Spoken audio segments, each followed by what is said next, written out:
Sindaco, l'abbiamo vista emozionata oggi, edizione 2022 della Festa di Primavera a Onigo, una primavera in tutti i sensi, una rinascita per la sua comunità. Sì, un'emozione per tutta la comunità, non solo per il sottoscritto. Dopo 2 anni a causa della pandemia abbiamo ricominciato e ricominciamo tutti assieme per un futuro più radioso, più sereno e con più salute per tutti.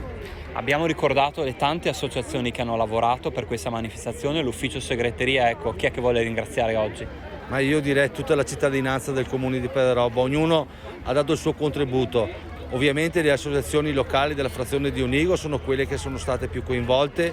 però voglio ringraziare tutti, compresi ovviamente i dipendenti comunali che sono il braccio di tutto questo lavoro. Penso che l'abbia colpita la frase del consigliere provinciale Sartor che ha detto Pederobba fa scuola in tutta la provincia di Treviso quando si parla di organizzazione di manifestazioni. Diciamo che ci mettiamo passione, ecco, questo è vero, tanta passione, tanto amore per il nostro paese e cerchiamo attraverso anche queste manifestazioni di regalare attimi di serenità a tutta la cittadinanza. Dopo 3 anni che siamo stati rinchiusi, un po' forzati diciamo così, c'è la voglia di ritornare fuori, di unirsi tutti assieme e il gruppo qua era entusiasmo al massimo, diciamo, di aprire le cucine e così trovarsi tutti assieme, pian pianino, con sicurezza, ma ci siamo.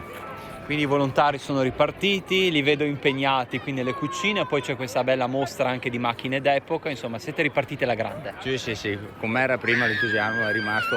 in stand-by, però siamo partiti alla grande proprio. Ma credo che queste siano iniziative, queste manifestazioni servano per ritrovarci, per far sì che si riparta in maniera seria ma soprattutto concreta e serve questo per chi ha il lavoro, perché vediamo anche chi lavora oggi